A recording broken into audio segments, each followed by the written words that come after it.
bien en santé. Pour mordre dans la vie à pleines dents. Des experts, des astuces, complices de votre vitalité.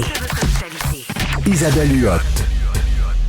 Bienvenue dans mon balado qui parle de santé. On aborde plein de sujets. Moi, je m'amuse beaucoup parce que vous savez que ça fait 30 ans que je parle de nutrition un petit peu partout sur plein de tribunes.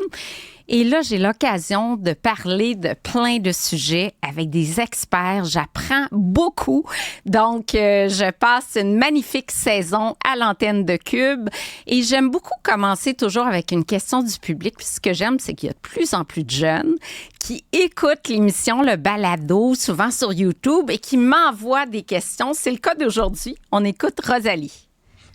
Salut Isabelle, je me demandais si c'était vraiment mieux de consommer des édulcorants comme du stevia à la place du sucre. Bonne question d'une future nutritionniste, puisque je sais que Rosalie applique pour étudier en nutrition. Moi, les faux sucres, vous savez, j'ai le même discours depuis que je fais des chroniques à Salut Bonjour, soit 21 ans.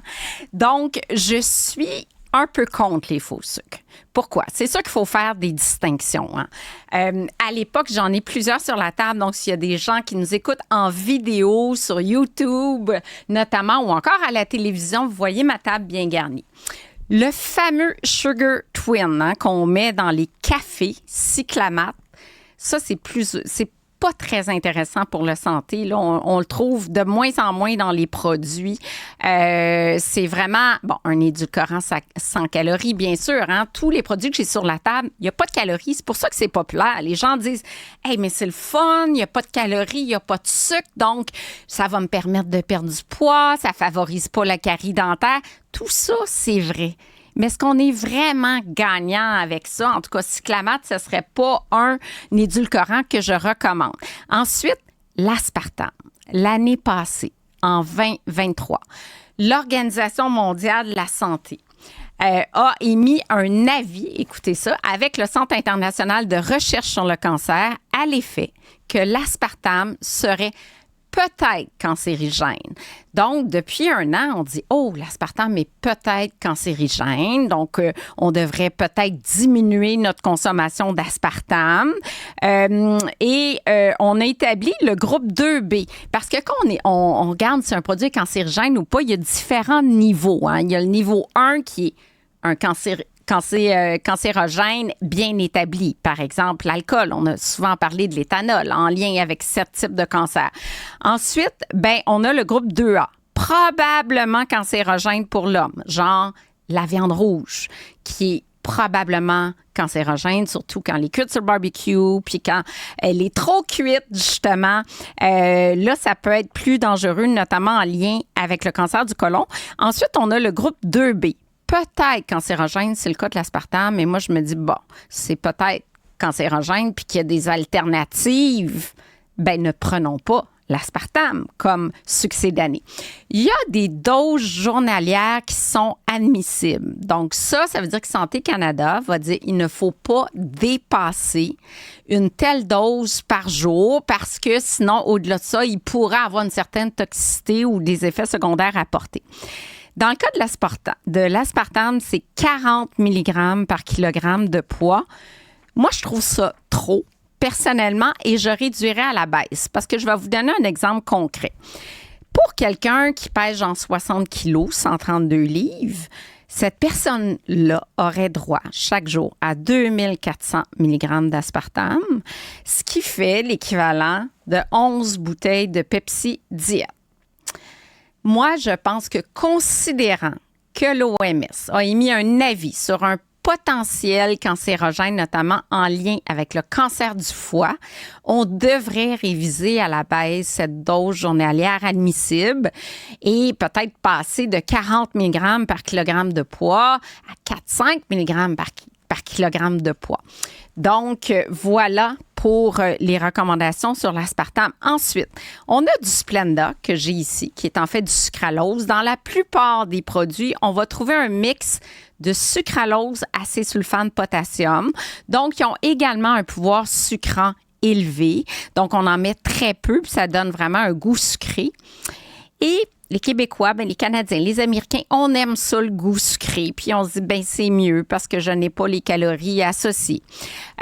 On a eu des études à l'effet que le sucralose, le Splenda, pourrait avoir un effet défavorable sur le microbiote, donc sur la flore intestinale. Puis je rappelle à quel point on a parlé avec une spécialiste, Andréane Martin, qui est experte en nutrition, à quel point l'équilibre du microbiote est important pour la santé physique, pour la santé mentale. Quand on a une dysbiose intestinale qui est provoquée notamment par certains additifs, dont les faux sucres, dont le sucralose, ça pourrait être nocif pour la santé globale à long terme. Et je parle de santé physique, mais santé mentale également à travers le lien intestin-cerveau. Dans des produits, je prends le Red Bull, par exemple. Bon, dans le Red Bull, on a encore du sucralose, de l'acésulfame de potassium. Dans une boisson énergisante Gourou qui est québécoise, où on met un petit peu plus d'accent sur la liste d'ingrédients, on va travailler avec l'érythritol, qui est un sucre-alcool, qui est aussi un édulcorant, mais qui apporte un peu de calories, mais moins de calories que le sucre. On sait que quand on est dans des polyols ou des sucres-alcools, il y a des effets secondaires reliés à des flatulences, des diarrhées, des maux de ventre si on en consomme trop. Donc, Santé Canada a émis un avis de ne pas dépasser 10 grammes par jour pour ne pas avoir de problèmes intestinaux reliés justement à la consommation de sucre-alcool ou encore de polyol. Tous les aromatisants d'eau liquide, je n'ai parlé souvent, moi ici j'ai Kool-Aid, Myosport. Ça, c'est quoi? Souvent, c'est du colorant. Là, dans le Kool-Aid, je gage qu'il y a de la tartrazine ou un colorant orange. Et je vois ici, effectivement, qu'il y a un colorant jaune soleil qui est controversé en lien avec l'hyperactivité des enfants. Puis c'est dommage parce que les enfants sont des grands consommateurs de ça. Et en parallèle de ça, j'ai du sucralose aussi, de l'acésulfame de potassium, comme dans plusieurs produits. Et j'étends la main pour aller vers mon dernier produit, qui est le produit Prime. Prime, on sait qu'il y a une controverse autour de la boisson énergisante qui a été retirée du marché puisqu'elle avait trop de caféine. Là, on est dans le Prime Hydratation. Donc, à ce moment-là, c'est un produit qui est permis sur le marché canadien. Mais à partir du moment où vous voyez comme 0 calories, là, quand il n'y a pas de calories, là, d'habitude, on a des faux sucres. Pardon, là, la liste d'ingrédients, elle est bien, bien longue. Ça, déjà, je me dis, là, j'ai un doute sur la liste. Acésulfame, potassium, bien sûr. Donc, on a encore une fois une longue liste d'ingrédients. Est-ce que les succédanés d'origine naturelle, stevia, fruits du moine, sont de meilleurs choix? Parce que c'est ça la question de Rosalie. Oui et non. Oui, ça vient d'une plante, le stevia. Ça vient d'une plante d'Amérique du Sud. On aurait, en théorie, moins d'effets néfastes sur notamment le microbiote.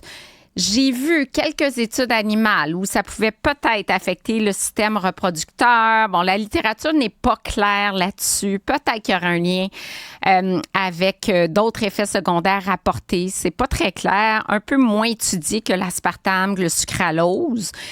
La tendance est vraiment aux fruits du moine, le monk fruit, qui vient de Chine, qui a un pouvoir sucrant élevé. Je pense que c'est 400 fois le pouvoir sucrant du sucre. J'y vais ici, 250 fois, pardon. C'est le stevia qui est 200 à 400 fois le pouvoir du sucre. Et le fruit du moine, à la différence des autres, contient une composante qu'on appelle des mogrosides qui aurait un effet bénéfique. Donc, des effets anti-inflammatoires. Mais la littérature, elle est très, très, très récente. Avant de recommander ça, j'aimerais mieux être plus prudente et vous faire une recommandation en résumé de base. Quand vous prenez des faux sucres, vous entretenez votre goût du sucre. Hein? Le fait de prendre, on peut se désensibiliser au sucre. J'en ai fait un épisode là-dessus. Là, on boit toujours des choses qui goûtent sucré. Ça nous donne envie de manger sucré tout le temps.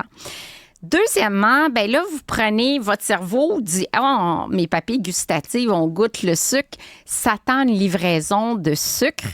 et une élévation de la glycémie. C'est pas le cas. Et naturellement, le cerveau est comme trompé et il part à la recherche de vrais sucres. Donc, on a envie de manger des jujubes, des bonbons ou des biscuits parce que c'est comme si les faux sucres stimulaient l'appétit pour des aliments qui contiennent du vrai sucre. Et dernièrement, ça affecte le microbiote, puis le microbiote, la diversité, les belles populations de micro-organismes, bactéries, levures, moisissures dans notre microbiote sont très importantes pour la santé. Fait que tout ce qui perturbe le microbiote, on s'en tient loin.